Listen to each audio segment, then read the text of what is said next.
Yeah. What up, world? Welcome back to another episode of Phantom Punch Podcast. Yes, sir. Apollo Ali here. Johnny Southpaw. And We're boxing is making its rounds, doing what it's doing. Boxing is boxing, man. Yeah, how you feeling? I'm good, bro. How are you? I'm great, man. I feel great. I feel marvelous, should I say. I feel marvelous right now. It's summertime, man. Yeah. Peak season right now. Yeah, it's going down. Besides a little bit of rain that we got outside.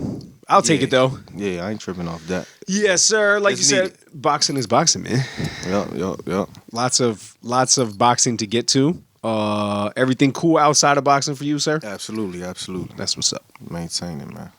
Ladies and gentlemen, Phantom Punch Podcast, episode 44. Mm-hmm. If you did not catch our previous episode, check out Phantom Punch Podcast on, where's it at? Oh, on Instagram. Yeah, we did like a bi-week episode. Yeah. Something light. Phantom Punch Podcast on IG. Yes, sir. Phantom Punch Pod on Twitter. Stay in tune with us. Yeah, man. All right, well, this is another official episode 44. Let's just jump right into it, bro, because we got to catch back up. Right. There was a couple fights that we did not catch due to unforeseen circumstances. Mm-hmm. Where should we start? Should we start recapping or should Last we week. start? All right. We can start last week. That's cool. out So the we didn't recap, I guess. The fight that I was talking about that I said I was really, really excited for. Josh Taylor taking on Jose Ramirez. Right. I believe that was the opening bout in Vegas. They were the first Vegas fight opening back up? Yeah, okay, Vegas yeah. opened back up. I feel like they had like 5,500 people. It wasn't a lot of people in Vegas. But man, that was a good good fight. fucking It was fight. a good fight. That was a good fight, bro. It lived up to everything that I thought it would be.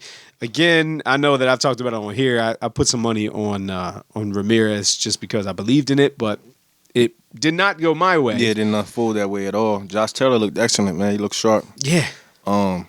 He looked hurt. He got. I give him credit because he looked like he got hurt a couple times, but he didn't go down. He battled back. He fought beautifully. Yeah, it was a really. He's slick. I guess I never really paid attention to him before as like that. Like I know who he was. Right. I remember hearing his name, but I think most of his fights took place over like in the UK, so they may have been weird times, opponents I didn't know or whatever. But either way, that kid's pretty fucking good. Right.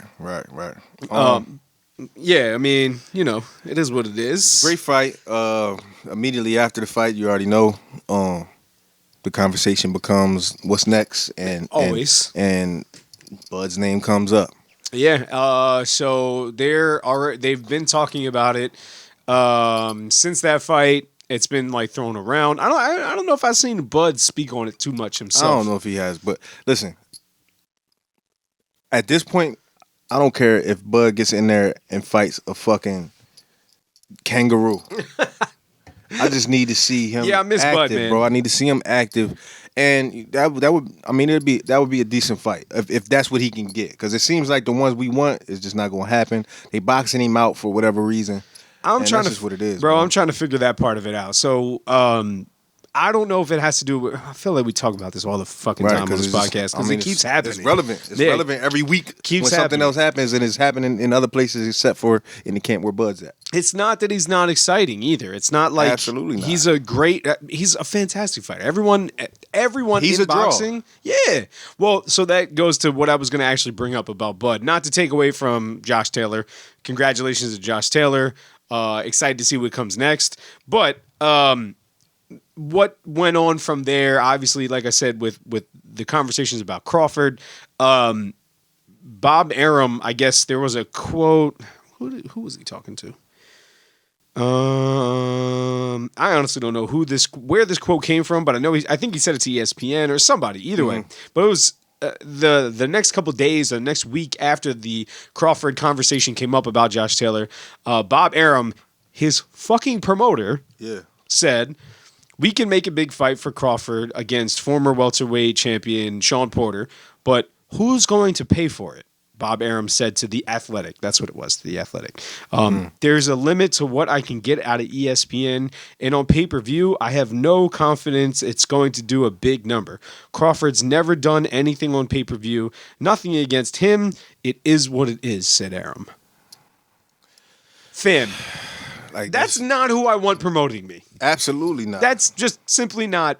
How can I ever do a number on pay-per-view if you don't put me on pay-per-view? If you don't put me on pay-per-view, son. Why is Amir Khan on pay-per-view and fucking Terrence Crawford not on pay-per-view, fam? Like, that shit don't make no sense to me. For real, for real. That does not make any sense. They playing my boy out, man. I don't know. I mean, I know his contract is supposedly up coming this fall. Yeah. I hope he make a smart move, get up out of that situation, because this shit don't even really make sense. It's like, especially how is he this good and he pigeonholed like this? Especially from not from what we've seen happen following that. You know what I mean? With his counterparts in his weight division. Easy work. You know what I mean? Like, get right to it. Get right to their bags. Get right to their big fights. That just doesn't. And again, the only thing that I can go back to it could possibly would be the promotion. Like, because you look at their different promoters. Yeah. You look at Bob Arum and struggling to maybe convince that Crawford is a draw, which I don't fucking know how you come to that conclusion. Right. And then you look on the other side of the street. And you look at this fight that just got announced with Errol Spence, whom everyone wants to see Crawford Spence. Yeah. So it just doesn't make any sense. I mean, I think listen, Bob is 90, and Bob has done a lot of great things for the sport. So I feel bad saying this, but when Bob has retired, hung them up, and gotten out of the way, I feel like boxing might be in a better place. Yeah. Well, listen, I was having this conversation with my brother the other day, and interesting point. What guys like what Triller is doing, what Jake and Logan Paul are doing. I mean, you know, everybody has their views and their perspectives on it, but in reality, what might and the positive point that what might end up happening is, they're gonna do these fights, they're gonna do these exhibitions, and people like Floyd Mayweather are gonna participate in them. They're gonna generate a lot of money, a lot of attention, a lot of eyes on that part of the sport, right? Right. To where boxing is left in a situation where it's like, all right, well, that shit's popping and it's way more exciting than our shit. UFC is popping and way more exciting than our shit because the best are fighting the best. Right. How do we get everybody focused back on the real thing, the real deal boxing? And what that leads to is Errol Spence, Terrence Bud have to fight. Well, yeah, I mean, shit like that. You know what I mean? It could force them into having to make the best fight the best in order to get what they need. Well, to go back to the Josh Taylor, Jose Ramirez fight, I think that like proved. And granted, I don't know what the numbers were. I don't know what ESPN saw as far as viewership and all that stuff. But like they made it a big deal during the broadcast that like, we have guys that are not fighting, but like these two are they're in their prime. They're the best that they're going to get.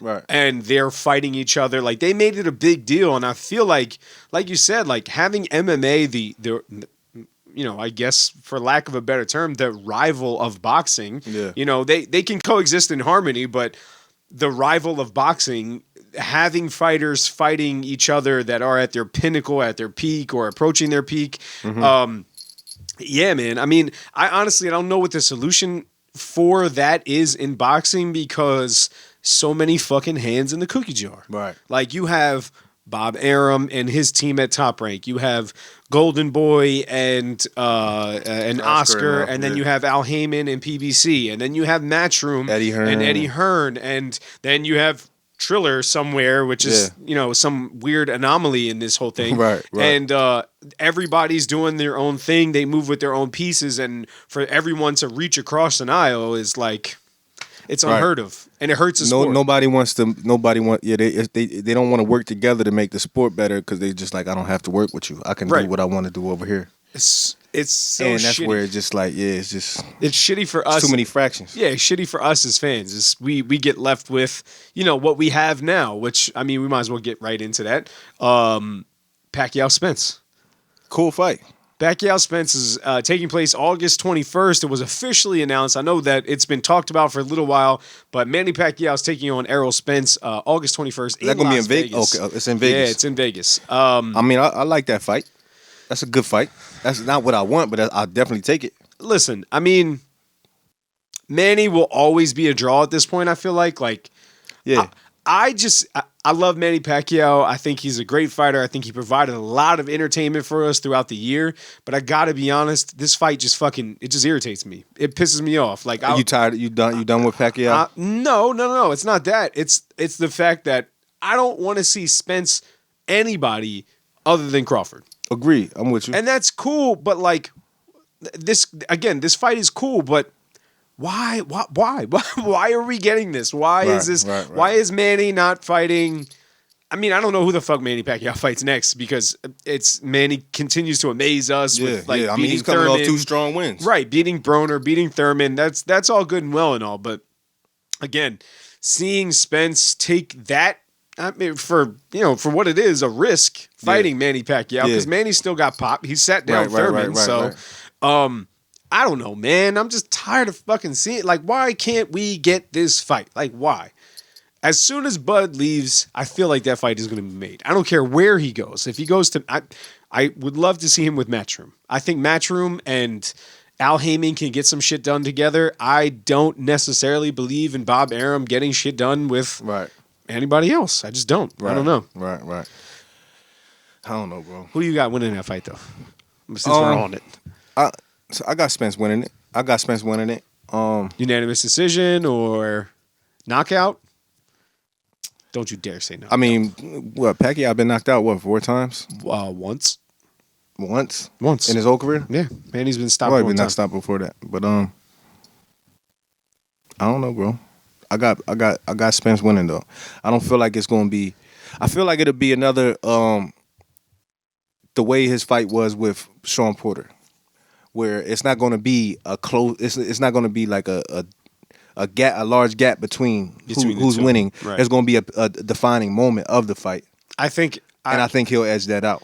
And whatever that is, I'm with you, but I'm going the other way. I'm picking same Pacquiao. Thing, but the other way. Yeah, same thing with the other way because I just think, from what I saw, like with Porter, Spence, I think Porter's work rate is similar to Manny's, but Manny, you have to deal with a few other things with Manny. True. Awkwardness. True. Things that people, the intangible things that Floyd talks about when he talks about his greatest opponents. You know what I mean? Yeah. I think you still got to deal with that with Manny. Agreed. You still got to deal with the speed, even though I think Errol Spence might be a little faster than him at this point in time. Right. But the awkwardness, that's going to be there. The angles and the power is still there, which is insanity to me. Yeah. But the power is still there. The dude's calves is tree trunks, man. Yeah. It's going to be there. Scary. I don't know how you're that old. I think it's going to be a close fight, a good fight, but I want to see Earl pull it out, and I believe he will. I assume it's pay-per-view. It's got to be pay-per-view, right? Yeah, that's got to be. How can you possibly say that, like, I don't know, just thinking of what Bob Arum said about Crawford. I want to know. I want to know what's going on behind the scenes. If Crawford Benavidez was on pay-per-view, cool. That's fine. Yeah. Sign me up. Josh Taylor Crawford, cool. Yeah. Sign me up. Yeah. No problem. Right. I would pay. There's very little that I wouldn't pay for to watch Bud. Like, right. I'm watching that because I like Bud as a fighter. And somewhere that's getting lost in translation to. There's got to be something else, yo. That's what I'm saying. I don't know what's up with their relationship. I think Bud pissed off Bob Arum, like doing something, saying something. You know what I mean? Maybe there's no reason for you to say what he said publicly. About your fighter. 100 about your own fighter. 100%. That does not make any sense to take that publicly because I can only. It doesn't benefit you, and it doesn't benefit your business at all or your fighter. Like, you saying that is not helping nobody. You saying that is like. You putting out a project and me telling people not to go buy it. That's fucking stupid. Right. Why is that a thing? I don't know. Bob is maybe it's just old age. Maybe Bob's senile. I don't fucking know, man. But yeah, that was to read that and to see that coming off of this, conversation about Bud with Josh Taylor. Yeah, and he smokes Josh Taylor, by the way. You think so? I think so. I think it's an interesting fight. Don't get me wrong. I do think Bud wins. And I think the power and the size is going to be the big difference. But I think Josh maybe makes it a little bit interesting. He's a decent fighter, man. Yeah, I'm not saying he's not. I'm saying Bud smokes him. That's fair. He's saying... How about Taylor Virgil Ortiz? Because that's going to come up in a conversation later about Devin Haney. I wouldn't say... I like Virgil Ortiz, man. Yeah, I think he's a good fighter. I wouldn't say nobody smokes anybody there. Yeah, I think that's it. I think that's more like along the lines of the class that they're in. Like the tier, right? Yeah. It's a little under. Yeah, But, not it's quite like- there. Yeah. They're not quite there yet. I mean, again, there's a reason that Bud is in pound for pound rankings, Right, And right. somebody like Josh Taylor's not there yet. Right. So, Right. all right, man. I know in our bye-week episode we talked about the Wilder AJ Fury debacle that's going on. Yeah. We might as well just touch on it again because more and more information's coming out. Yeah, it's a lot of shit happening. It's more official now. It is official now. Yeah, the fight's Actually, off. they signed that on the Josh Taylor card. Oh yeah, that's right. I It forgot. got, Yeah, it got AJ. finished signing Fam. up. Yeah. All right, I got to be honest. I got to ask you a question about this. Is it me or is I don't know how to say it. Is Tyson Fury becoming more of a character than he needs to be? And then the second follow-up question to that is, does that distract or take away from him and his performance and aura like in the ring? One more follow-up. Okay. My bad. Which one you want me to answer first? all of them. I'm going to let you go. And then the last thing is, to me, it seems like Fury and Wilder have switched. Whereas Wilder was less boisterous now, Fury was less boisterous and Wilder was a guy out there talking about, being the king and this, that, and the third. And now they switch where Wilder's like the quiet, silent type that to me just like is like, oh shit, he's working on something. Like he's got something. I mean, listen. First question was, is he becoming more of a character than he needs to be? Right. I wouldn't say that. I'm saying he playing the part how he deems fit to play it at where he at in this point in his career.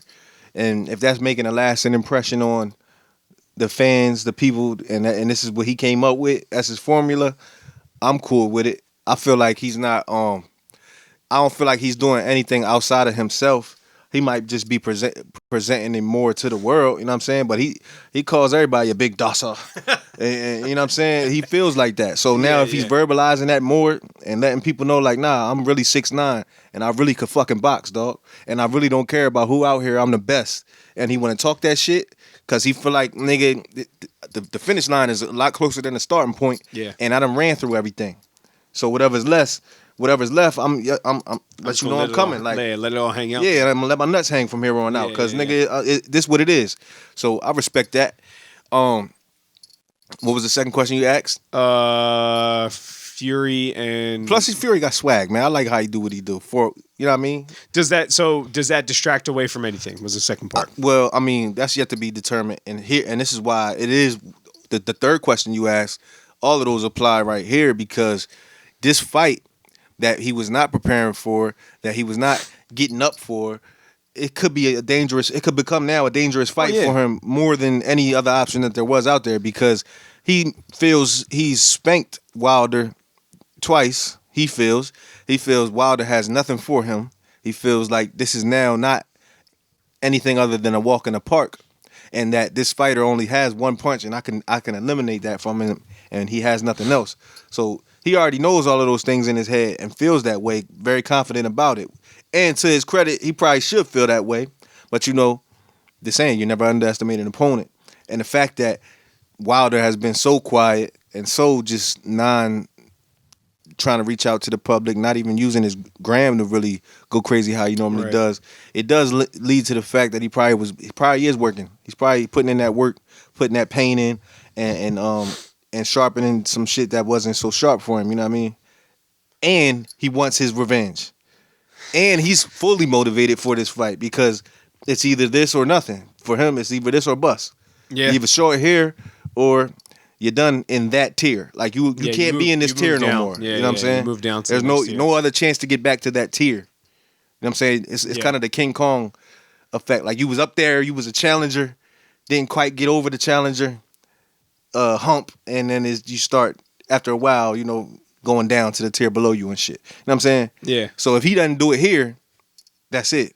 Yeah, I feel like he knows that, and he's approaching this that way. It does feel very all or nothing for Wilder. For me, Yeah. And I don't want to say that. I say that, but like with a caveat. But what's nothing? Because you know what I mean. That's what I'm saying. He's a dude that just picked up the sport later on in life and said, "Fuck it, I'm gonna do it," and he succeeded. That's what I mean. I mean, like it's. I say all or nothing, not really meaning that because I'll watch Deontay against anybody. Yeah. Like, I mean, I think he's a very entertaining fighter. I think he always will have that fucking pistol of a right hand. Yeah. And can honestly hurt anybody in the division. Has proved it that he can hurt anybody. Like I just don't.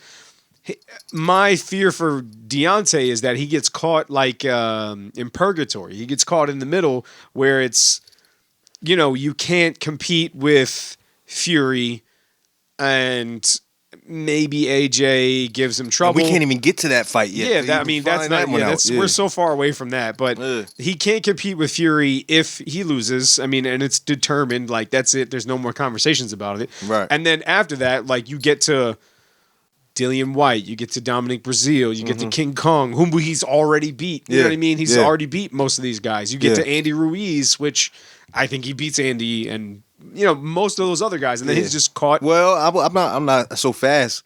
I'm not going to so fast say he beats Andy. And as much as I hate on Andy, listen, bro. As much as I hate on Andy, Andy's chinny. We talked about that. Well, we know that for a fact. Yeah, Andy gets touched and he'll fall over. You know what I mean? That's true. That's true. I honestly don't know, but then there's this, the fact that the AJ Tyson fight has been derailed for this. Now turning into AJ Usyk. Yeah. Yep. I was just about to say that. That's a bump in the road. Yeah. No, Usyk is not to be slept on. I mean, Andy Ruiz did what he did to you. Yeah. Yeah. And you had to figure it out and then come back and then execute the way you did.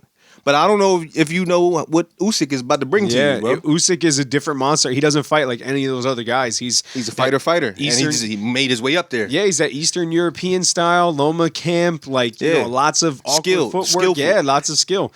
I don't know, man. And that could derail everything all over again. And then we're talking Usyk. Fury versus Usyk. Like, come on, man. Yeah, well, that I don't necessarily believe in because Usyk he's not a natural heavyweight. Right, absolutely, right. That just is. Let alone to deal with a super heavyweight. If AJ loses, AJ's what could be considered a super heavyweight. Yeah, I think so. If we making that a thing, you know what I'm saying? Yeah, well, that 6'6", that should be a thing. 250 something. There's certain calibers of human that should only fight each other. Agreed.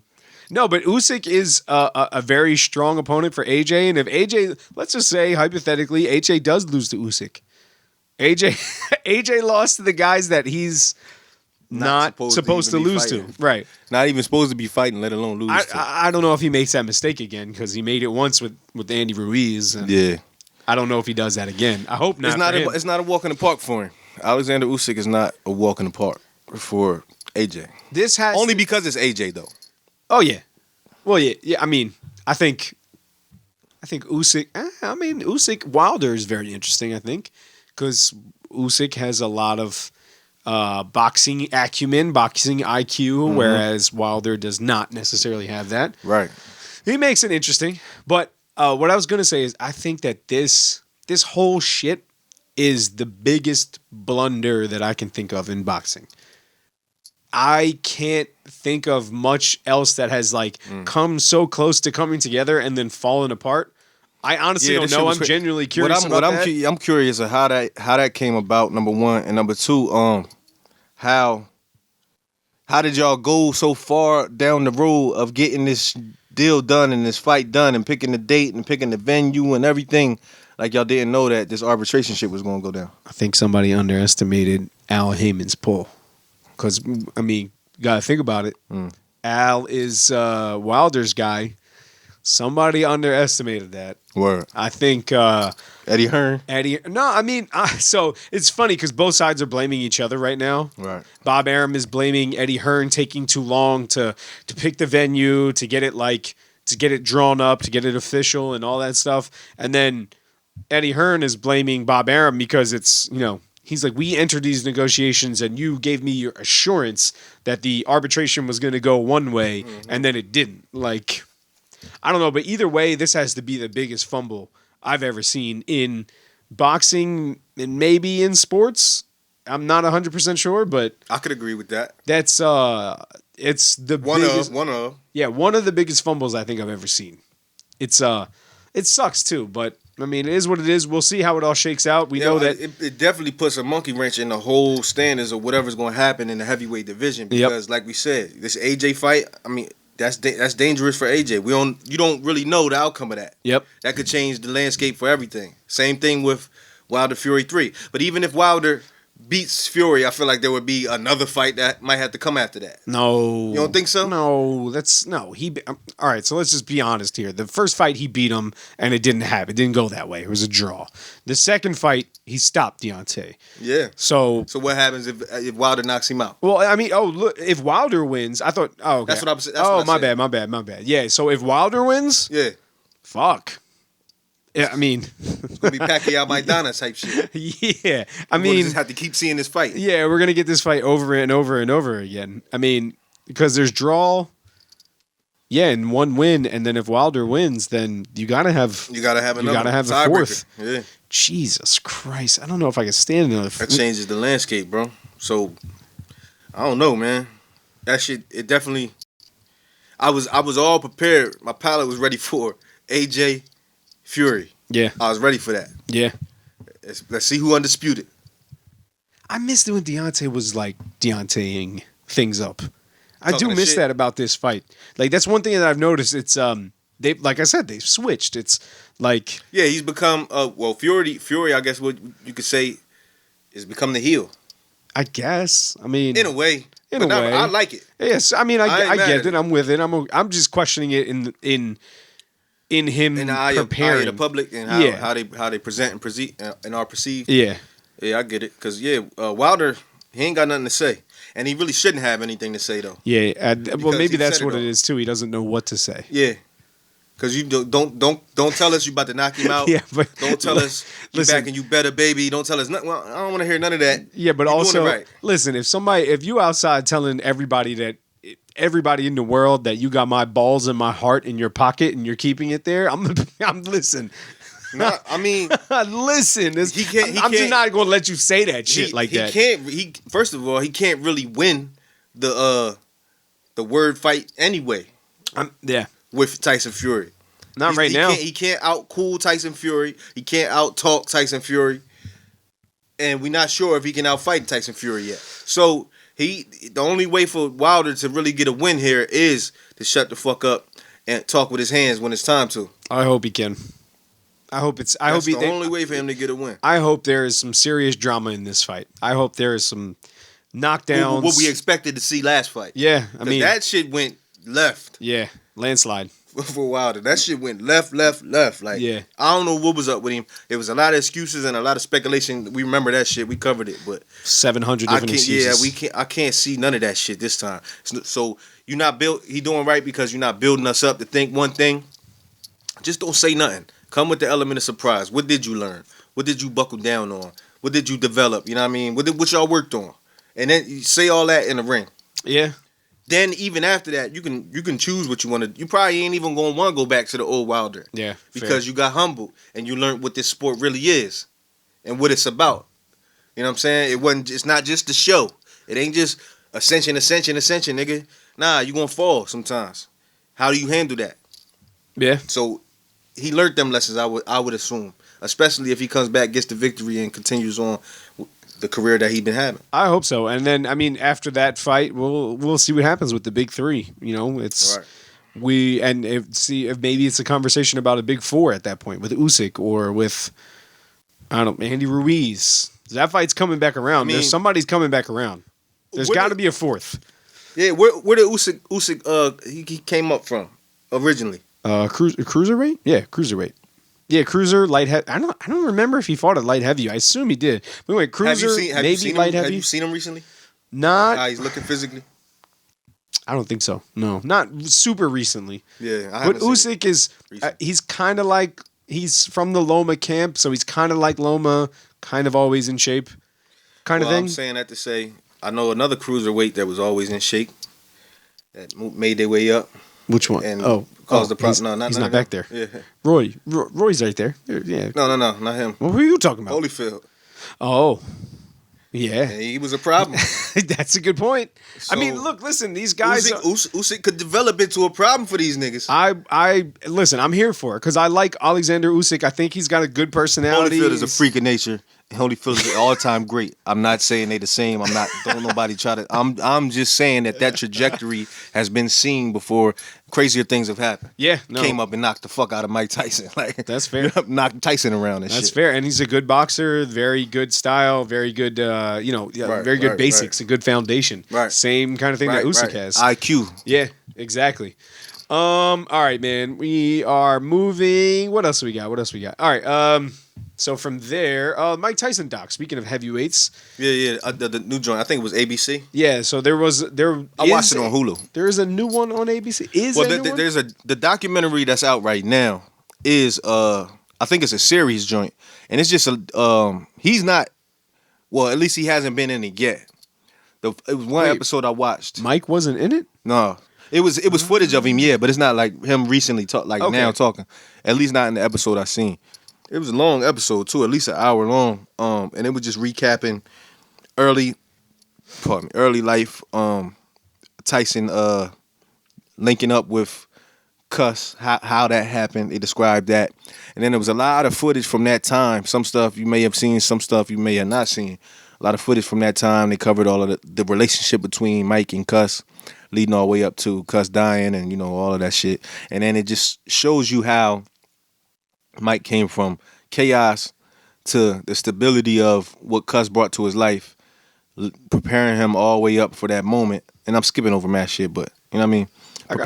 Preparing him for the moment and then Cuss dying, and now he's got to live this life as Mike Tyson, the monster that Cuss helped develop. You know what I'm saying? Yeah. And then it shows you all of the chaos that continued because after Cuss left, it was like everybody saw what Cuss did and they was trying to grab bits and pieces of it and do what they did with what became Mike Tyson. You know what I'm saying? The different people that came in and out of his life and all that type of shit. So it's a good doc. It was pretty thorough on that aspect. They got Teddy Atlas in there doing recent commentary with all the footage, how they put it together. I like the space where Teddy's at right now. I'm enjoying watching Teddy.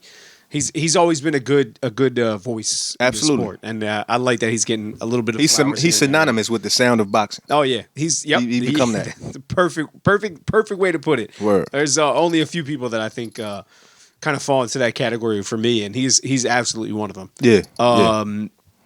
But there was just another conversation or announcement or whatever you want to call it put out. Trevante Rhodes is supposedly playing Mike Tyson in I don't know if it's a biopic. Yeah, the biopic. So I guess it's no longer Jamie Foxx. I don't know what that's about. I don't know what's going on with that. I didn't know who he was, but he's been in Moonlight, which they won I think that won a bunch of Academy Awards before. Bird Box, 12 Strong, the new Predator joint. I honestly, I've never seen. I don't recognize him, but I'm looking at the picture that they have next to him, and I can see that kind of looks. I know who he is. Kind of looks like a little young Mike Tyson. I know who he is. I hope he's not replacing Jamie because all I'm saying is I was excited to see Jamie Foxx play Mike Tyson. Yeah, because Jamie Foxx embodies people. You know what I'm saying? Whoever you are, he's an actor's actor. So. I don't know what's going on with that. I didn't hear that was canceled. I didn't hear that. Yeah, me neither. That was. I didn't even hear that was in replace of. Yeah, well, so that's what I'm saying. Things revolving around Mike always got a little bit of chaos. It's always changing. So maybe that's something different. That's a different. Somebody else licensed that version of the Tyson story, and this Jamie Foxx picture is going to be something different. You know what I'm saying? I was hoping for a Ray, but Tyson. Yeah. You know what I mean? That's what I was Ali. For. Yeah, or Ali. Like the movie. That's what I was thinking they doing, but I don't know. It remains to be seen. I don't know what the fuck to say about that shit. All we've actually seen is memes about a Mike Tyson movie coming, but we haven't seen anything go into production. We don't know nothing about nothing. Yeah, I need that soon though. I would like to see that. I want him to be here when it comes. Yeah. Oh yeah. You know what I'm saying? Yep. Yeah. Fuck all that other shit. 100%. What else we got? So one of the other things, and I feel the need to cover this like it's actual boxing, but it is a big move. Jake Paul, the new sensation in the sport, has left Triller and gone over to Showtime now. So he's now officially a Showtime fighter. He is no longer a Triller. Did he have to fighter. do that to complete this fight with? Well, that's not. It's the brother. It's the brother who got snatched the hat. So Logan Yeah. Paul. Logan Paul's Okay, the older yeah, brother yeah, who's yeah. actually fighting Floyd. Right. He's the older brother. Yes, Logan Oh, Paul's shit. the older brother who's fighting Floyd this weekend. Yeah. Jake Paul is the kid who fought the MMA fighter Ben Askren, but he's the one who's loud and obnoxious. Okay. All right, so he's fucking with Showtime. He the one that want to fight Floyd next, though, right? He wants to fight Floyd next. So I That's think, crazy that he's just getting these bags. I yo. think what's going to end up happening is that the reason he left Triller to go to Showtime is they're just gonna make that fight happen next. Well, I'm expecting, honestly, and again, not that I'm buying this. I'm looking for links. If you know of any links, send them to me for this fight this weekend. But I think what they're doing is they're setting up like some WWE, WWF type style shit where his brother is not supposed to be there. Jake Paul's not supposed to be there, and he still shows up and makes this whole big Wilds thing. out and it, like goes try to jump Floyd. Now, Maybe. now we all Maybe. fighting. Now it's a handicap match. and Maybe, fighting. bro. That shit could get crazy. Yeah. It could be like. It's but a show. It's a show, man. It's a circus. Ain't no telling. I don't know, but he did move Because they made this whole thing about banning one from the arena, right? Yeah, that's him. The kid that got banned now is with Showtime. Yeah, like you think Floyd wouldn't be with that shit, bro? He's with that. No, I we think gonna make it a fucking show. Let this nigga run in the ring. I'ma chip both of them, and they gonna just fight their heart out trying to fuck me up. And this the most y'all ever gonna see me get hit. That's just the I would see. And I niggas could be like, see yo, they all- jumped Floyd, yo. I could see all of that happening. That shit's crazy. I could imagine it too, though, for real. And that's crazy. That's 2021. That's post-COVID for you. 100%. Listen, people are outside now, so It's a new world. yeah, it's a new world outside. But with that being said, let's just take a step back. Triller, the guys who are catching all the headlines right now for doing something new-ish for the sport and being the new player for boxing. They have Teofimo Lopez, and Regis Prograis is now one of their fighters. So now they have their biggest attraction. Jake Paul left Triller. Logan Paul is no longer fighting on Triller. He's fighting on Showtime for this fight with Floyd. So now what are they in this space? Like who are they? They're entertainment. Well, Teofimo though. Like that's what I'm saying. It's like, unfortunate. I mean, Teofimo went where the bag was at, where he felt his respect was at, and I get that. But Triller itself is entertainment, bro. Triller is entertainment first, and then boxing is just one of the umbrellas under that. It's not a boxing channel. It's not a boxing. You know what I mean? Do you think this Loma thing is a one-off for him? Or do you think he goes back? He does numbers, he blows it up. His dad said that they're doing more than Floyd and Logan Paul, which I wouldn't bet on it. Who said that? Teofimo's dad said that they are going to do bigger numbers on Triller than On his next fight? yeah. Oh, I don't know. It's possible if the youth is into Triller as much as they are making it seem they are.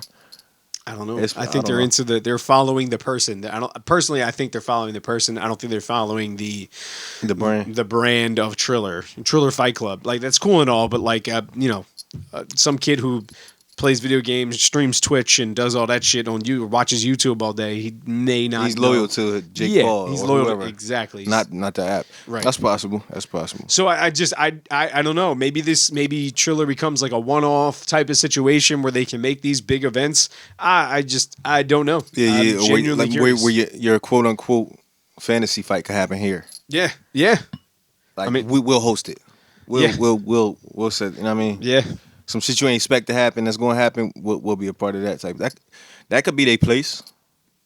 I'm just curious. I mean, that is kind of what the inception of the shit was about anyway. When they gave you Roy and Mike. Yeah. Well, that's what I thought it was going to be. I thought it was Right. going to be like a, place for old guys to fight and, for it to be an interesting time. Like, okay, cool. Like one event I can pay for. I don't need to have a full subscription to this type thing. That's what I thought it was going to be. And now with the development of Triller Fight Club, I don't know what like that means if they're going to constantly have fights all of that stuff. But I'm curious. I am interested to see what it Soulja means. Boy said he wants to fight Jake Paul, by the way. Oh my God. See that? Why does Soulja Boy just... Would you bet on Soulja Boy versus anybody? I've seen his legs. They're tiny. I bet on him versus somebody, yeah. I don't know who. Vanilla Ice, maybe. That's all. Nah, I mean... It's the only place I went to. I don't know. I don't even want to put too much thought into that shit, but... I don't know, man. Who was he about to fight before Bow Wow? Bow Wow. Oh, maybe. No, he was about to fight Chris Brown. Chris Brown would chick. I would bet it on Chris. I bet on Chris Brown. 100%. I don't know. We'll see what happens with Seabreeze. We'll see what happens with Triller. Now leaving that spectrum of boxing and moving on to the actual boxing, we're finally caught back up. So this weekend, this past weekend, yesterday, Jesus, what was that on? DAZN? Yeah, that was DAZN. Yeah, DAZN card. DAZN. They had a card. Showtime card. I didn't catch the Showtime card. I was locked in on the DAZN joint. Yeah. That's the fights. I'm the same. I saw the highlights of Nonito, which we can talk about too. But so the main event for this card, Devin Haney's biggest step up in competition. Yes, sir. Jorge, the veteran, seasoned vet. Yes, sir. What were they calling him? Last Samurai. Yeah, the Last Samurai. That's right. Why? I don't know why. He wanted to be called that specifically for this fight. That was never his nickname. That was never his nickname before this. He wanted to be called that for this fight. I don't understand. I believe the correlation was that how Devin Haney had to go to Mexico to go pro at 17. Linares had to go to Japan at 17 to turn pro. Oh, interesting. So that's where he flipped it to now he's on his Last Samurai shit, representing Japan type shit. So I had no idea. Yeah, I was wondering. I didn't know what I didn't realize why they were calling him that. Yeah, it was a new nickname for the night and one night only. You know what I'm saying? Yeah, never to be seen again. Yeah. But all right. So just let's recap the card ahead of time. So we had Shane Mosley Jr. taking on Jason Quigley. Shane Mosley Jr. disrespected us all in the sport and had title gloves, title shoes, and title trunks on. Titled down. He was titled down. Somebody didn't tell him socks. that those were the shacks of boxing. He should know better. But regardless, working with what he working with. I guess it's a good sponsorship. It's something they're paying him top dollar. But either way, I've never been impressed with Shane Mosley Jr. I gotta be honest. I agree. He falls into that thing where you're comparing him to his dad, which is always unfair and unfortunate. Which is Chavez Jr., which is right. Mosley Jr., which is not everybody, but most people accept the likes of Floyd Mayweather's. Well, and that should be even worse, honestly, because you got a dad and an uncle that you got to be in the shadow of. But that's the thing, though. He outshined them. Yeah.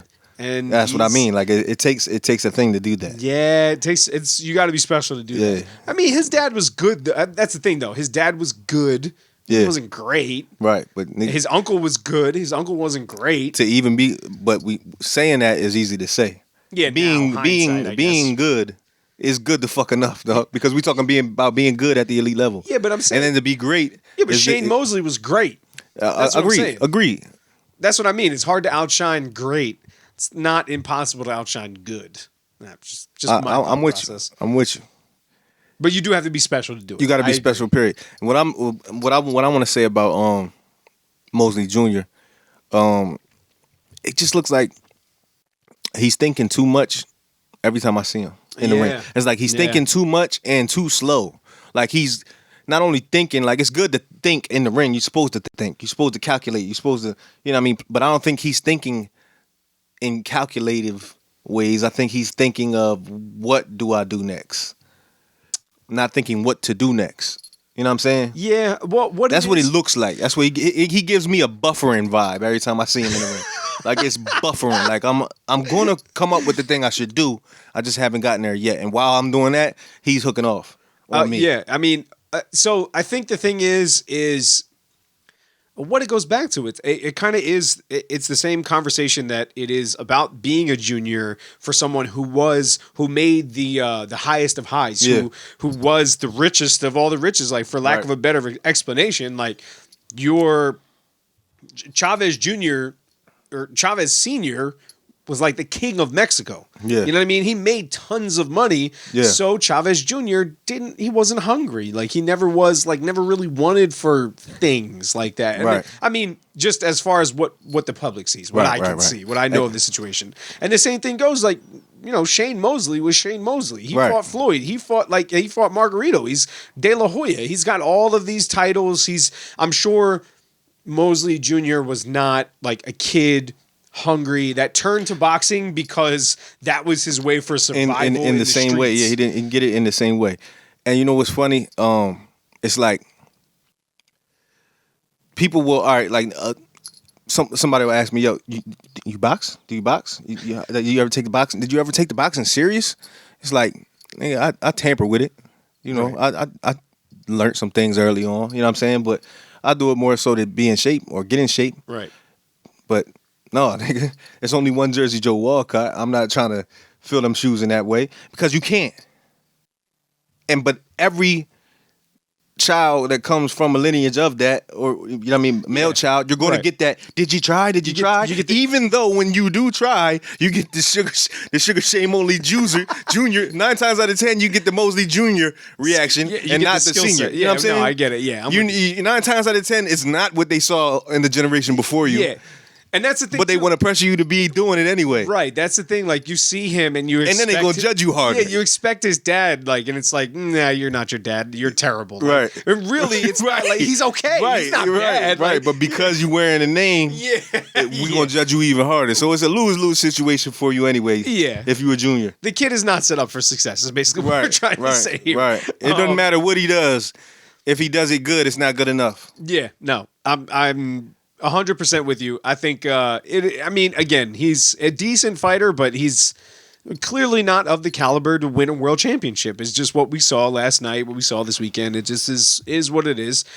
Jason Quigley is not that good of a fighter either. Like, I mean, no disrespect to Jason Quigley. He's a champion, but Jesus Christ, it's just not, listen, he's not, it was just an interesting fight, and that's where I turned it on. That's where I started the broadcast. Yeah. And then I did see Chantel, right? That's her name. Yeah, Chantel Cameroon. Yeah, from the UK. Cameron. Cameron. That was a Puerto Rican girl. Versus the other girl. Yes, yeah. Versus who came out dancing and then got punched on until the ref said, "All right, that's enough." Yeah. Melissa Hernandez. That was quick. I mean, it should have been. I didn't like the stoppage. The stoppage wasn't the point where he could have stopped it. He could have stopped it at any time though, because it wasn't like she was completely punishing this girl, like brutalizing her. It wasn't that. It was just that. It was anything I want to do, I can do, and you can't do anything about it. So how long we gonna stand here and watch this shit? You know what I'm saying? Yep. Because she just kept getting punched on and. She looking at the ref, she looking around, she's trying, and she, to her credit, she kept trying, but it was nothing she could do. The reach, the precision, the punches that she picked, the punches Cameron picked, like she was just doing what she wanted. The fight was over as soon as it started. Yeah. And it was like, all right, that's enough of this. I just thought it was interesting, like the stoppage was terrible. With a belt on the line, yeah, it is crazy. However, they're talking about Cameron versus Katie Taylor, and Katie Taylor, I think, whoops her ass. I mean, I like Katie Taylor a lot. I think she's a great fighter. But it's always interesting to see. Like, I was watching it with my son yesterday, and he was like, "Oh man, they're throwing a lot of punches. Like they came to fight." I'm like, "Yeah, it's women's boxing, man. It's what happens. Like, they just come out and start just let's get it banging right away. Let's get it. Yeah, I'll think later. Yeah, exactly. But then after that, we move on to the only thing that anyone was really trying to pay attention to for the night. All weekend, yeah. Devin Haney taking on Jorge Linares. I'm going to go ahead and let you breach this conversation so you can spew your hate. It's not hate. It's a little bit of hate, bro. You was kind of hating. You think it's hate? You think it's hate? It's a little bit, bro. Because maybe the tequila got me to hate yesterday, but I was drinking. I was outside. It was unwarranted. It was unwarranted shade. It was unwarranted shade, bro. Listen. All right. So let's break down the fight. All right. So my opinion of this fight, right? I knew that Jorge Linares was going to be trouble for him because he's his toughest opponent that he ever fought. Absolutely. Step up. Yeah. 100%. The only person. Let me. No, yeah. I was going to say, I'm with you. The only person that ever knocked down Loma. That. What else you got? I was going to say I'll not. I'll let you finish, bro. All right. So, I listen. The first few rounds went as expected, but I started noticing stuff about Devin Haney as the fight goes on, and as I'm watching it and the rounds progress, and it pinnacled for me at round 10, and I figured it out. And I'm, was kind of doing like my own version of play by play on social media or whatever, and I just don't. I've come to the conclusion. I don't believe in Devin Haney against the top competition that is in his weight class or just one weight class above. I don't believe in Devin Haney. I'm just going to be honest here. Watching him against a veteran is going to be, again, different than him fighting the competition that are like his age. So I understand that. But I also think the competition that he's going to see with 4 to 5 other names that everybody's going to be calling for him to fight, I just don't think he has what it takes to beat them. I disagree, man. I disagree. I don't think so. First and foremost, and we can get into it, but Devin Haney makes a lot of amateur-ish mistakes. Things that I remember being taught, when you first kind of start in the game and start in the amateurs. Keep your chin down. Don't back straight up. Move laterally. Like they're very simple things that I saw him not do. And I'm like, I'm just imagining Shakur being on the other end of these punches, the one throwing these shots. I'm imagining Teofimo and the speed difference that Jorge Linares didn't have for that fight yesterday. I just don't. And listen, and to go on top of it, one last thing. My only point, my one last conclusion, it was defense. And I was talking to my man Six last night or today, one of the two. He just doesn't have, Devin Haney doesn't have pop. He doesn't have that power. Yeah. It's not really there like that. But I'd leave the floor to you, sir. I disagree, bro. The only other person all right, so it's the 4 horsemen that we can discuss. Whether that's Devin Haney, it's Teofimo Lopez, that's Tank Davis, Ryan Garcia. Okay. The only one that had a step up is Teo. That I would consider and compare to what Devin Haney had to do last night. All right, so wait, hold on. Let me ask this question. So you're comparing Jorge Linares, I guess, to like Lomachenko, the step up. No, well, in competition for the individual. Got it. Yeah. Okay. I got you. Teo, the only one that had to show and prove in a step up and do what they had to do. What Devin Haney did last night to me was, in a lot of moments in that fight, was out of the normal. He intrigued me last night. He took a lot of chances that he didn't have to take, that he don't normally take. And he showed grit. He showed heart. He showed some excitement to make you want to watch this dude fight more, for me. Because I wasn't getting that. And he showed that to me. He was aggressive in moments, pop or not, it was exciting. You know what I'm saying? And he took a great shot. It was, I hate to bring the name up, but he come up every podcast. Yeah, it was a Floyd Mayweather-esque. It looked like it. It was the same thing, bro. Pretty much. Yeah. Walk this off on your way to the on your way to the stool. Yeah, this. Walk this off. Yeah. It was a great shot. He took it and he fought smart, bro. That's exactly who I thought of when I saw it. He fought smart, and I give him credit for that. I mean, he's still, like we know, he's young as fuck. Right. He's in great shape. He's young.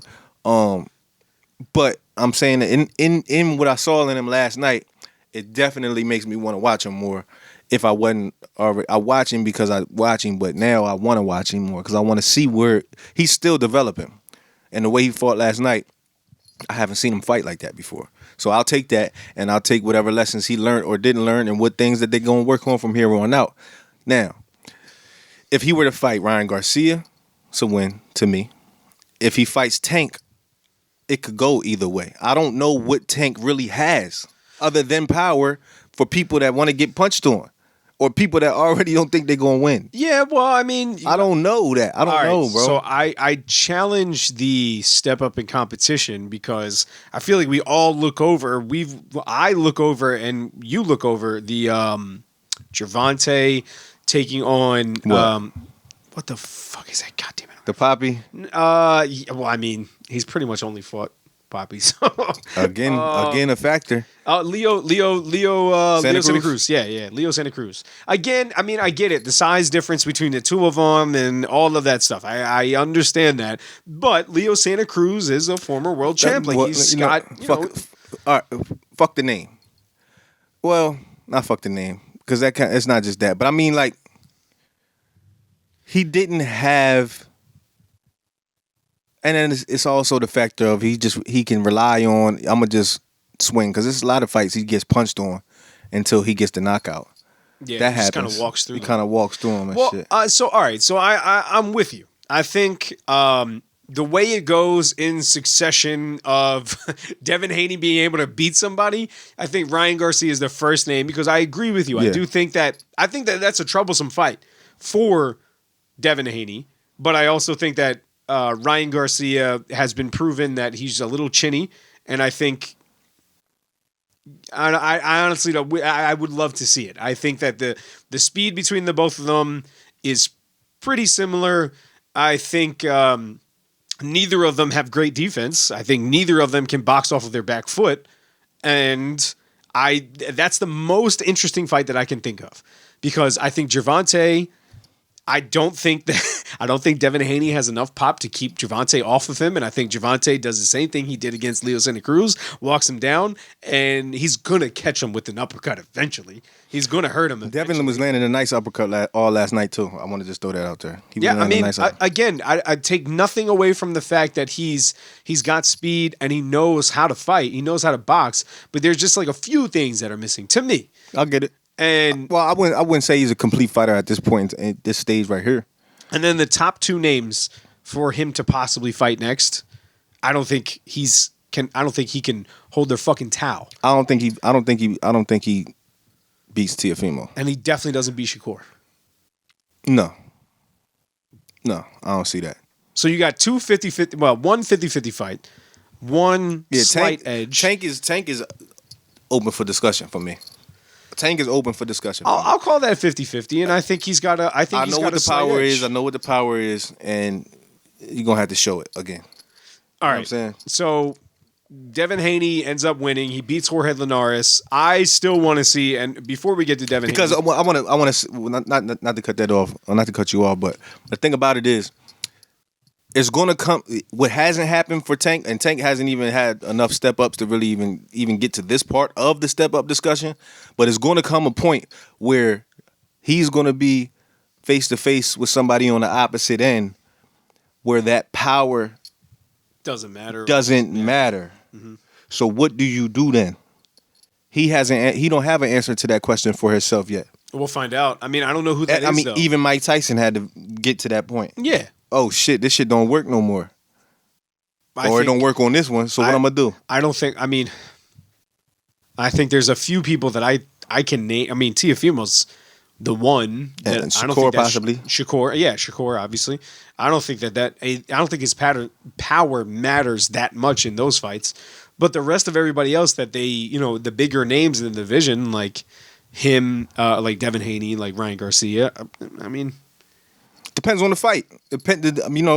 Styles make fights, bro. I think if he fights Tank the way he fought last night, that's not gonna go good. Yeah, no. But he don't normally fight and taking that many chances. I haven't seen him. That's fair. I mean, I don't know what his purpose or what the game. I guess that was just their game plan on this one. But I don't normally see him take that many chances. Funny thing about Devin Haney though, and this whole possible Tank thing. You know what's funny about who fights Tank? What do you mean? There's a common denominator of Floyd. No. It has nothing to do with that. It's a common denominator of, this is just dumb shit. I just felt like saying it. It's a common denominator of the speculation of who's going to fight Tank. There's names that rhyme that will never happen. Who? What? There's a Dev and there's a Tev. And the funny thing about that is you could spell that with a T or a D. So then you got... Will that ever happen? Nah, no. Will it ever happen? He's busy. It's not going to happen, bro. No, it's not going to happen. No. I'm saying the Devin Haney fight probably won't happen either. Is my point. No. Well, It probably won't happen, bro. It's just like the same thing is going on, bro. Listen. So, and that's the other thing. If these motherfuckers is calling Tank out, Tank and Tank is doing everything else, or not, whatever the fuck he's doing, talking about they don't make enough money for me to fight you. Like, there's a reason for that, man. To me, I'm with you. they might know something we don't know. And the perception is whatever it is. Yeah, knockout power. Yeah, I put people. Okay. But what about the other guys? Like, that's just it, though. You stop Gamboa. You stop fucking Leo Santa Cruz. Like, come on, man. Like, at some point, it's like... That's what I'm saying. Can we just... Stop it equal. Yeah. That's all I'm saying. I think he stops Ryan Garcia. Why not fight Ryan Garcia? Maybe, well, maybe Ryan that's Garcia's got mental health issues. Maybe that's on Garcia's side, which is what is... I feel... every fighter has mental health issues. I feel shittier the more that I read it, but I also still I still question things. I still question things about it. It just doesn't make any sense to me. Like, there's no reason I should be... Because he was supposed to be having his step-up fight right about now, too. There's no reason with Fortuna. Yeah, there's no reason. All right, listen. I don't want to tell anybody how to deal with mental health. Mm-hmm. However, like, if when I think about it, when I'm going through some shit in my head, I'm like, you know what? I'm just going to step away. Like, maybe let me change my scenery. Let me, like...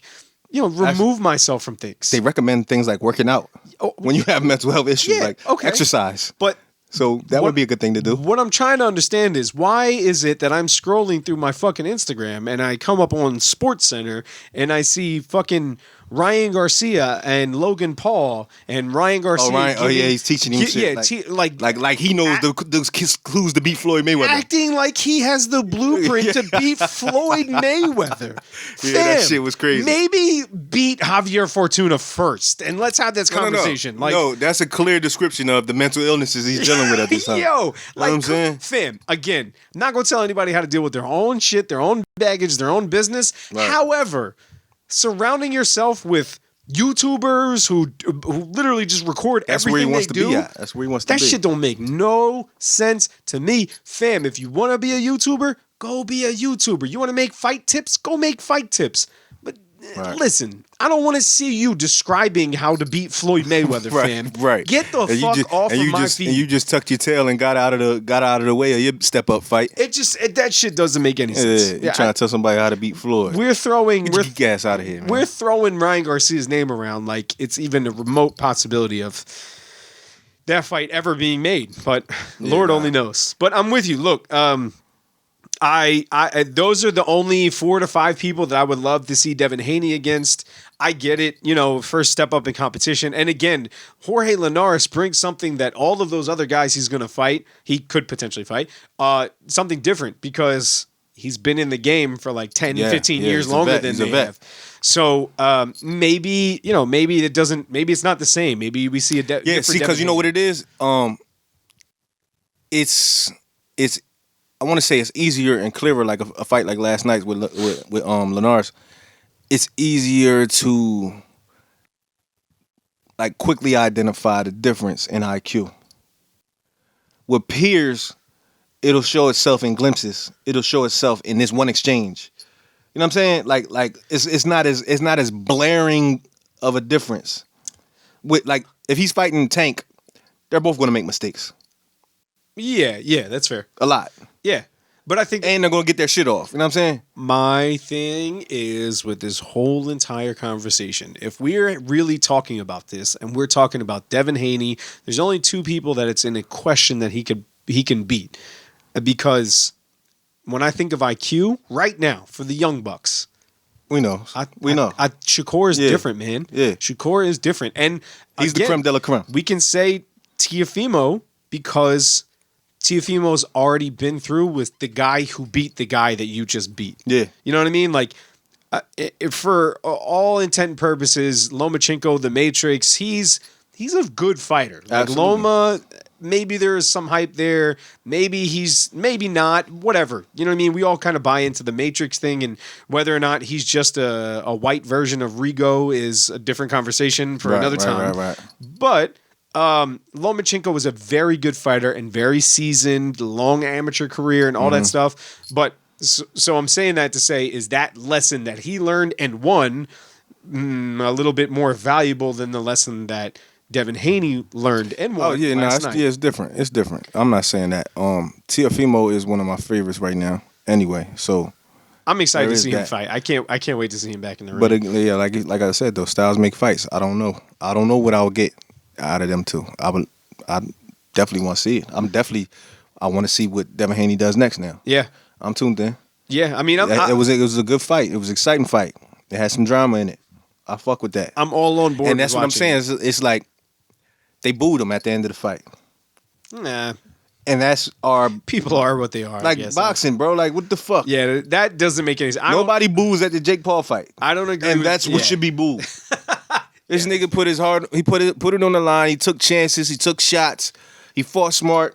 He did what he had to do. Although I will say I was not a huge fan of The last 2 rounds. Yeah, the running and hugging, that was a little bit much for me. Like it was just like, whoa, like Nah, I get it. He's really trying to survive. And I get it from being in like if I was in those shoes, I'd probably with your be belt doing on the line, yeah, and you fought a probably be doing the beautiful same fight thing. and got caught with some bullshit. Yeah. And now you're just trying to figure out how to finish this shit. Again, I'd probably be doing the same thing. Nah, it was right. But like those last couple He things. landed some shit in the 12th though. He like ran and literally just He didn't have his legs at all in the 11th No, round. not at all. It was done. Not at all. But He again, could have blew on him and it'd been over. no, I'm with you though. I am excited to see Devin Haney. It's good to see like we can have these conversations about kids who are like 22, 23. That's what I'm saying. This is a future ahead of you. Yeah. So it should be good for a long time to come in boxing. I'm excited to see what happens because Linares is not out of the question to see anybody. You know what I mean? To see him fight anybody again. Same thing with Loma is fighting, which just got announced. Loma's fighting Nakatani. That should be interesting. So that's that's a crazy fight because it's a long. He's coming off of a loss against a fighter who's long going to be a problem. But yeah, I'm excited to see that. And then we also have this weekend, Nonito Tonnerre regained the belt this weekend against I forget. Oh yeah, I don't even know what it's. Jesus Christ, Nordine Obali.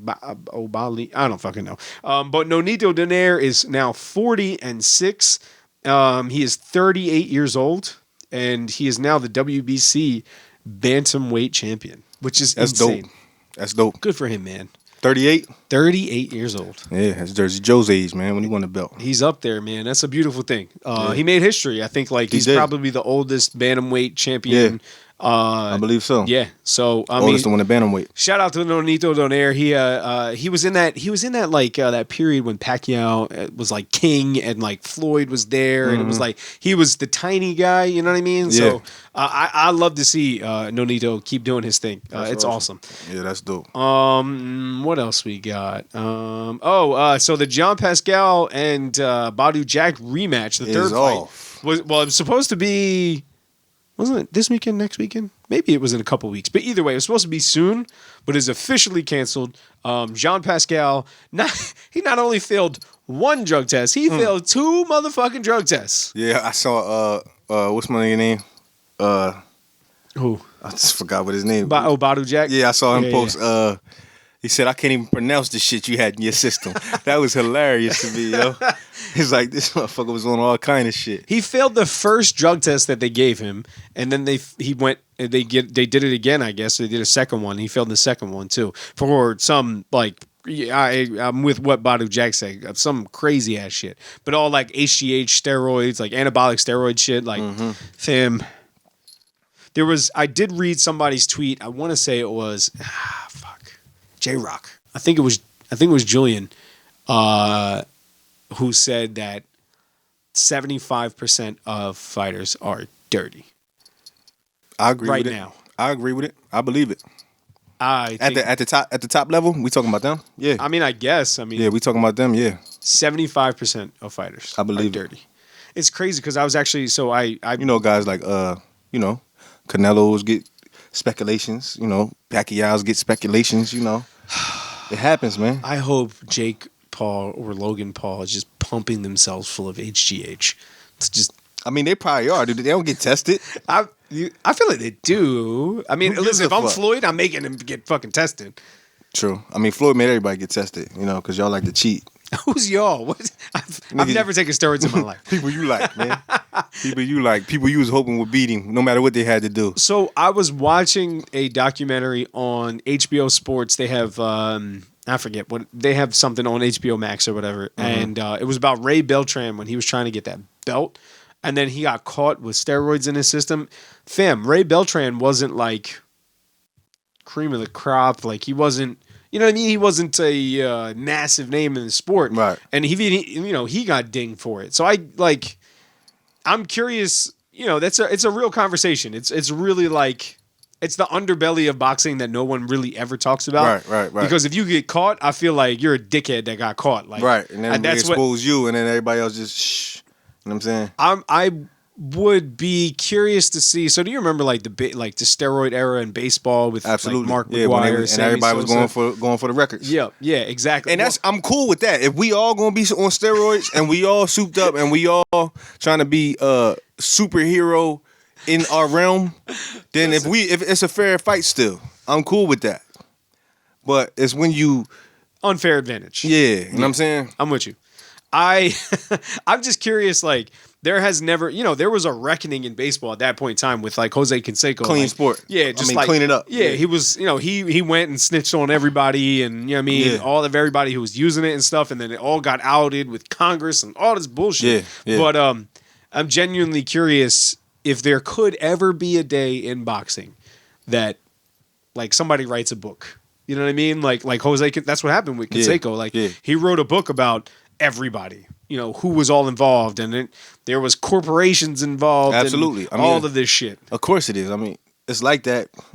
I mean, I imagine boxing being like that. I imagine MMA probably is shit like you that. wouldn't even imagine. Like, yeah, I don't even want to think about it. You know what I mean? But yeah, will it ever come out? I don't know. I'm curious to see if anybody in the sport of boxing really could ever speak to who would be the person to write that book, to write it, and also to be rooted deeply enough in each body, and you know what I mean. It would have to be no secrets behind everybody's operating systems. It would have to be a promoter. I mean, and that would. I mean, I don't think that would ever happen. I mean, maybe Bob Arum writes it on his deathbed. All the dirty fighters. Word. But I don't know. But yeah, John Pascal and Badu Jack, that fight is off, unfortunately, because that's listen, I like John Pascal too. I think he's been a good fighter. And trained by Roy Jones. So, obviously I'm. But yeah, what Roy got to say about this?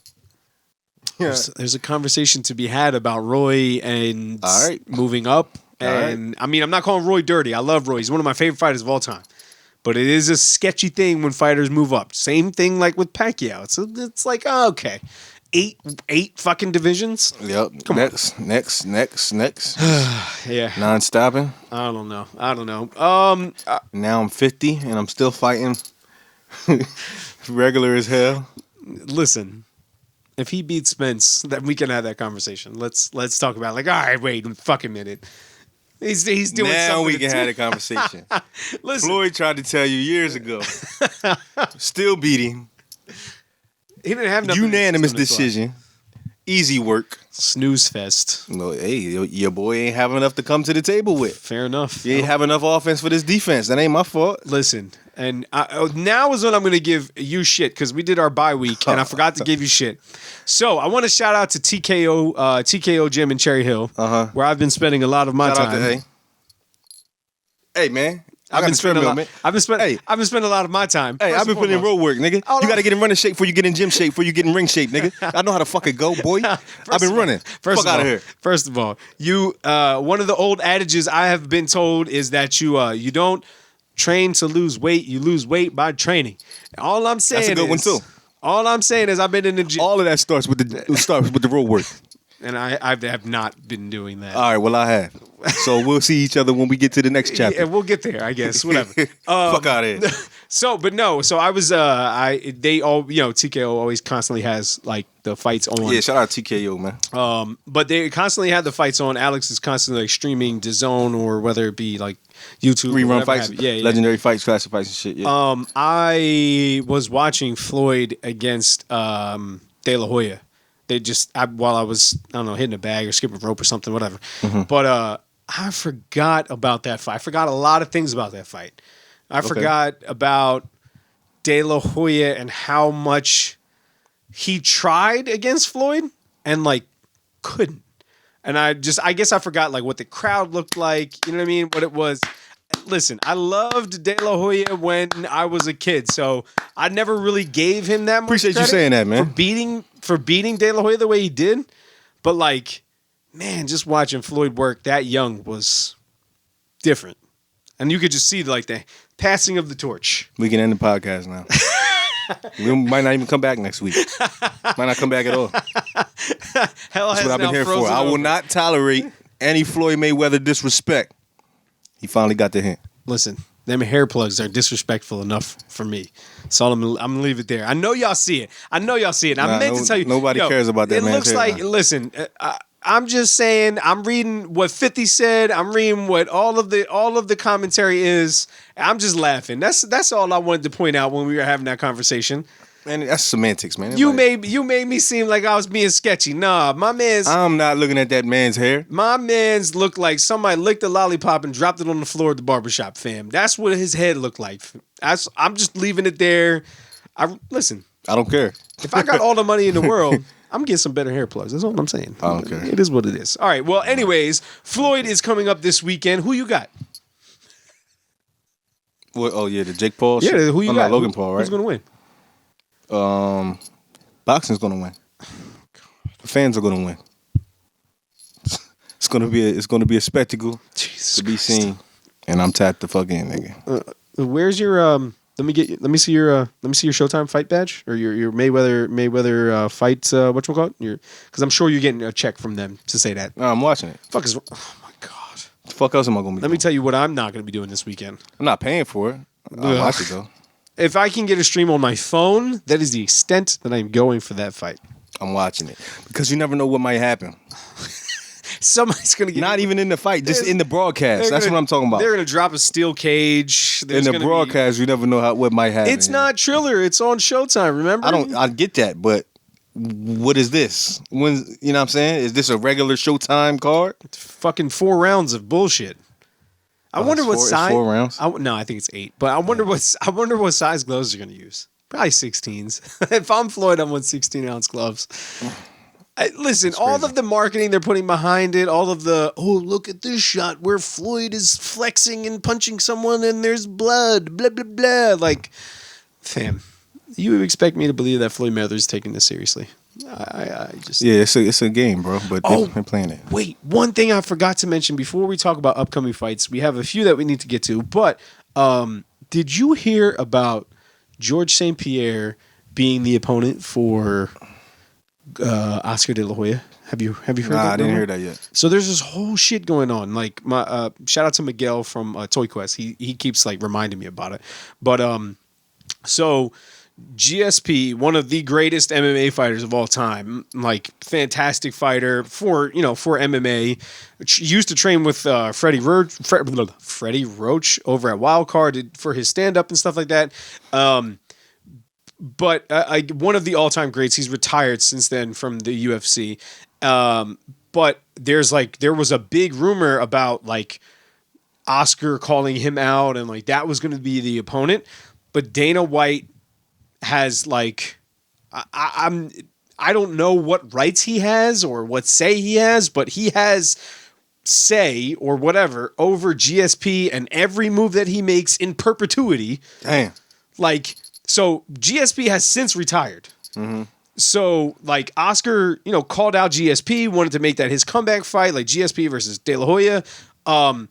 Dana White was like, no, because he hates Oscar. Like he hates Oscar with a passion. He's like, fuck that guy. I hate that guy. There's mad quotes out there with Dana saying that. Mm-hmm. But yeah, basically said that GSPs, you're not allowed to fight Oscar De La Hoya. I'm never allowing that to happen. That's crazy. That's crazy. There's a few things to digest there, but the biggest thing I think is that how does Dana White have that much say over someone's career who has like retired long ago? Nah, that's crazy, bro. Yeah, that's nuts. I don't know. That's a random tidbit. I didn't know that, but that's just crazy. Yeah, that's it's wild. I don't. That's I guess that's I'm curious to see if GSP like has to owe him a check for Like all the movies that he's in a bunch of Marvel movies and shit, like Marvel series, Marvel movies. I guess they joint at the hip, man. It's nuts to me. Business for life. I guess. I don't know. All right, so we got Floyd fighting this weekend. It was announced Chris Lil B-Hop or B-Hop, I forget what they call him. Chris Colbert taking on Yuriorkis Gamboa. That's coming up. Yep. Gamboa's making his rounds around the young niggas, man. He's just journeyman. This is a journeyman at this point. Yeah, that's cool. We already talked about Loma and Nakatani. That is coming soon. I believe they have agreed to the end of this year. Or no, that's coming up. I think in July. No, maybe it's July. August. That's when it is. It's fighting in August. So Loma is back in the ring in August. Triple G has a premature agreement, I guess, with Ryota Murata. That's an interesting fight. Triple G has said he wants to unify with or without Canelo. So we'll see where Canelo lands, and with all of that stuff, that man is on his honeymoon somewhere. Jose Pedraza is living a life, man. Yeah, well, I mean, he's the king of the sport right now. At this point. Jose Pedraza is taking on Julian Rodriguez, also, I believe, in August. That's just an interesting fight. And my boo in the sport, my favorite female fighter to watch. She's one of my favorite fighters to watch at all. Michaela Mayer is back June 19th on the same date as Tiafimo, but she's there on ESPN and Triller and all that stuff. But a lot of boxing coming up. Again, female boxing won't get any views. I don't know. Put them on the undercards, bro. I'm trying to watch. I want to watch. I'm watching it either way. I love Michaela Mayer. That's the one to be having the lingerie on? No. That's what's the other chick? No, Ebony Bridges. Yeah. No, Michaela Mayer. She's the former U.S. I know. I just wanted to fuck with you. You know what? I gotta go. And that's the end of the podcast. It's been fun. And then, yeah, man, that's all I got. June 19th is the next big date for fights. Tiafimo, Michaela Mayer, I believe that Pedraza, Julian Rodriguez is the same date. But June 19th is the next big card for boxing. Yeah, man, that's all I got, bro. I ain't got nothing else. Looking forward to it. Yeah, that's it, man. This week, fantasy fight. Got one? Yeah, we got a fantasy fight. So this week, Fan of Punch Podcast, episode 44, fantasy fight. It's going to be a quick little debate here, but we are going to go with a fight that never happened, and I really wish it would have. Triple G, Gennady Gennadievich Golovkin, taking on one of my favorite fighters. And you heard my former trainer tell you I boxed a lot like him. Sergio. That's not at all what he said. That's not at all what he said. Martinez. First of all, he did say that. That's what Reg said. Rewind the tape. He said he reminded me a little of. It counts. That could be how you look in your trunks. How your gloves fit you, motherfucker. He said nothing about you box like, nigga. That's not the words he said. All right, man. Reggie in here lying on your name, man. That's what he said. All right, this lying on your name. We got Triple G, Sergio Martinez. Let me know who you think wins in the comments here. I am gonna go with 3 G's, man. I'm gonna go with Sergio Martinez. All right. Why? Sergio's he was a little bit. He's very slick. And back then, in their prime, Sergio put out the most feared fighter in the division.